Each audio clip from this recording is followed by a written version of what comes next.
Bonjour, c'est Gilles sur boursicoté.com. Voici l'analyse technique du CAC 40 pour cette journée du vendredi 15 août 2014.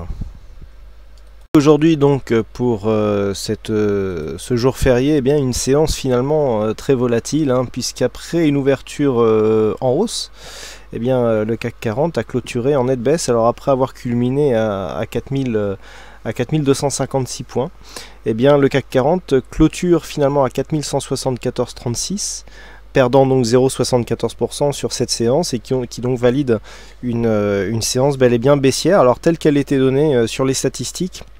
Alors certains qui suivent ces statistiques m'ont demandé pourquoi il n'y avait pas de statistiques détaillées, tout simplement pour le faible nombre d'occurrences. Alors c'est vrai que je vous l'avais dit hier, on avait 70% de probabilité antérieure d'avoir une bougie baissière. Ça partait mal jusqu'à l'après-midi, où après l'annonce d'une attaque de blindés russes par les Ukrainiens, qui ont mis le feu aux poudres en tout cas des marchés. On était largement haussier, on s'est attaqué ici à la zone des 4250 points, puis suite à cette annonce, là où on pensait que ça allait finalement casser tout doucement, du fait de la faible volatilité, on est venu, on a perdu donc en un peu plus d'une heure, on est passé ici de 4255 à un plus bas à 4170 points.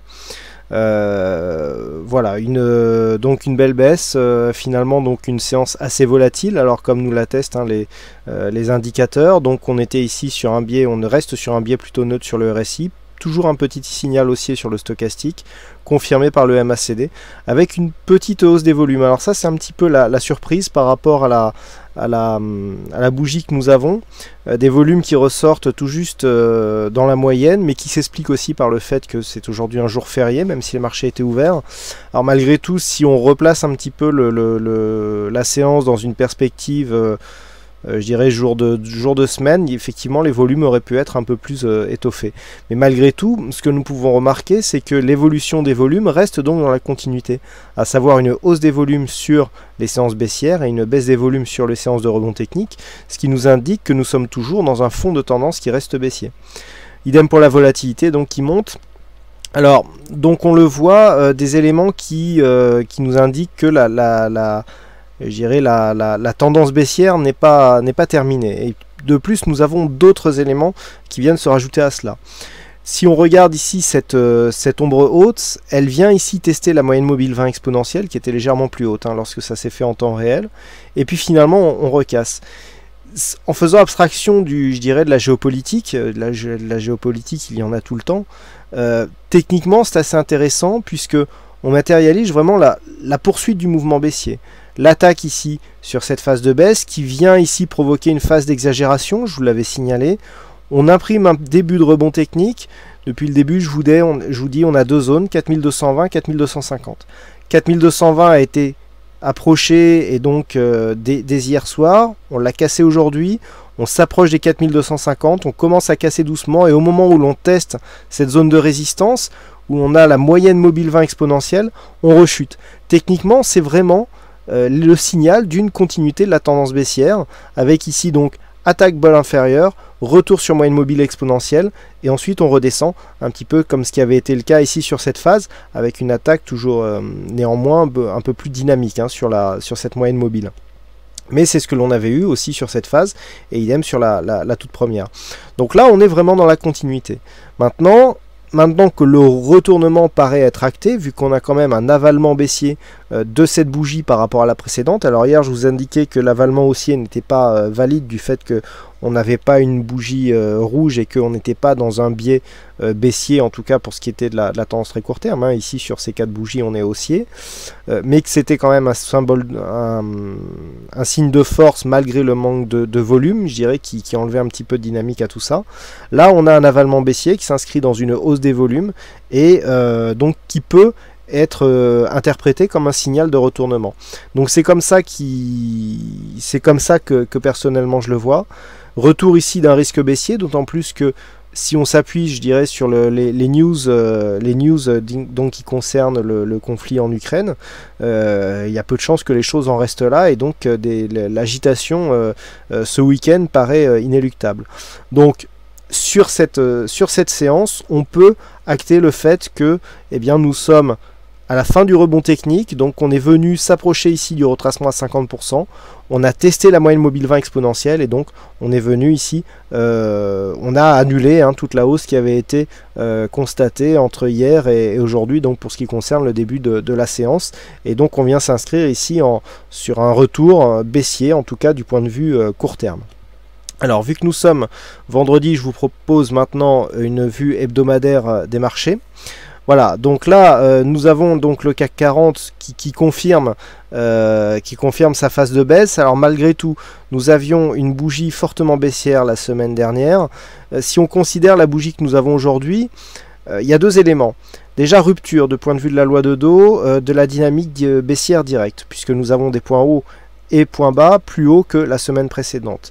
De plus, nous avons ici, suite à cette bougie fortement baissière, une bougie avec un corps très petit, donc une bougie très hésitante, malgré tout orientée à la baisse, mais cet ensemble ici de bougies nous donne un harami. Alors le harami n'est pas une figure de retournement très puissante, qui plus est, elle doit être confirmée sur la prochaine bougie. Donc c'est la bougie prochaine qui confirmera la validité du harami ou pas. Et ce harami est une figure de retournement. Alors, elle est amoindrie par le fait que nous avons ici un corps qui est plutôt rouge.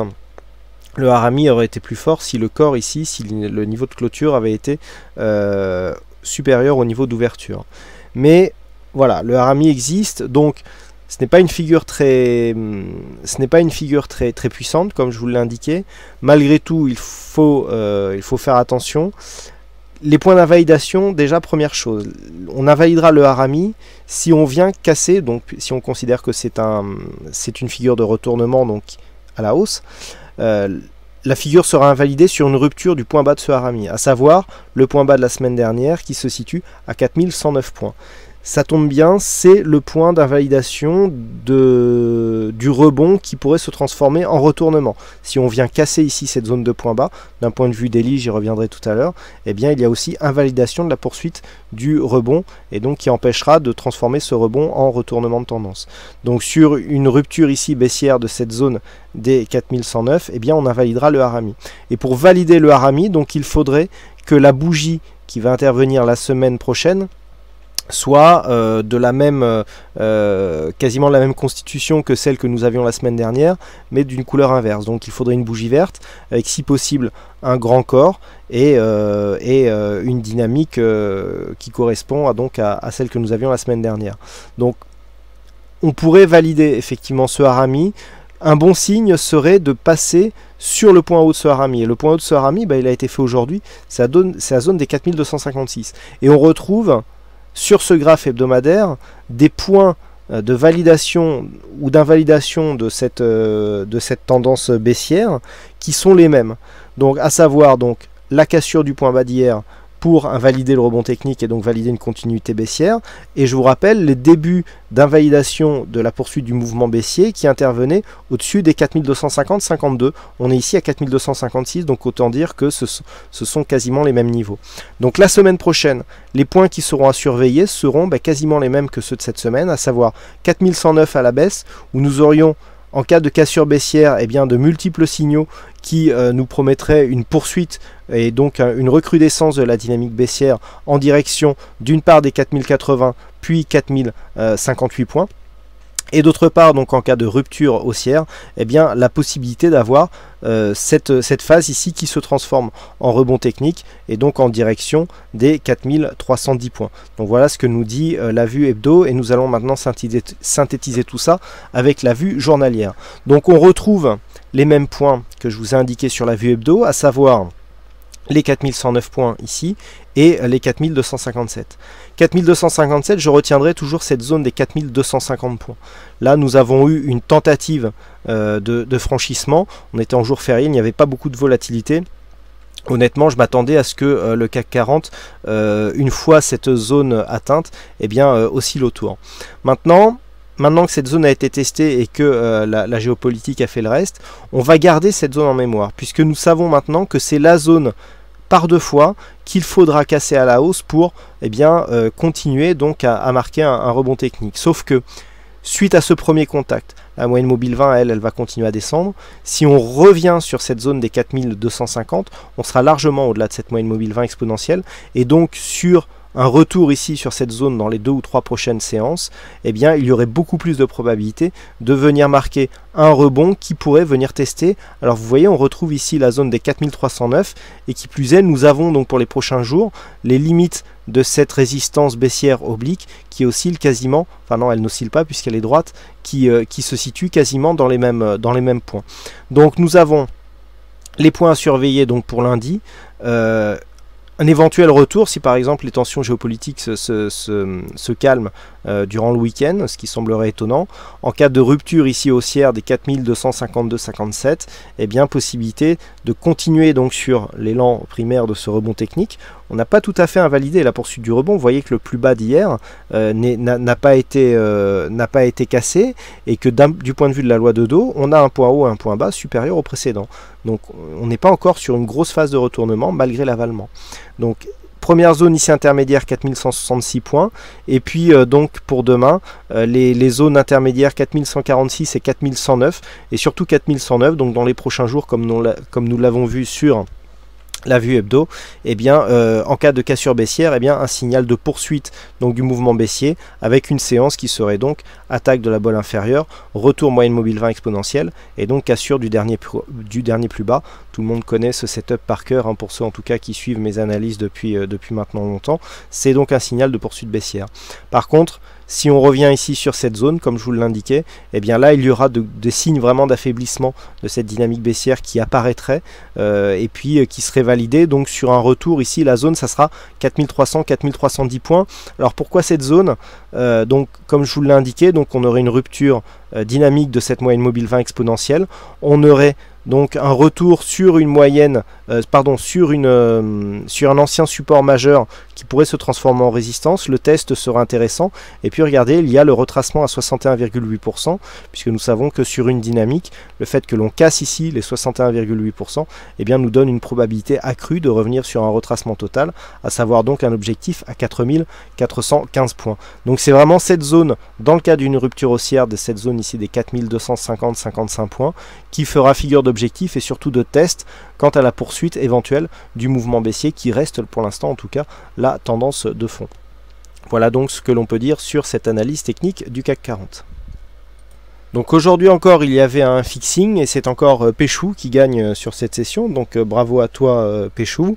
Et puis en ce qui concerne les statistiques, tout sera donc donné ce week-end et donc disponible dès lundi matin sur l'analyse écrite du CAC 40. Voilà donc pour cette analyse technique. Écoutez, il ne me reste plus qu'à vous souhaiter à toutes et à tous un bon week-end, bonne chance dans vos prochains trades et on se retrouve donc dès lundi prochain pour d'autres analyses techniques en vidéo. Bonsoir à tous.